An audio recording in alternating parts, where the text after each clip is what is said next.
இன்றைய தினம் நாம் சேவிக்க இருப்பது குலசேகர ஆழ்வார் அருளி செய்த பெருமாள் திருமொழி.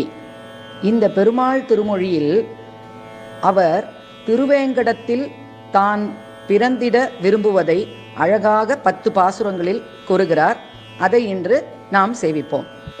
முதலில் இந்த ஆழ்வாரை பற்றி சொல்லும் பொழுது 12 ஆழ்வார்களில் ஒருவர் பெருமாள் திருமொழியை இயற்றியவர். இவரது காலம் 9வது நூற்றாண்டு என்று சொல்லப்படுகிறது.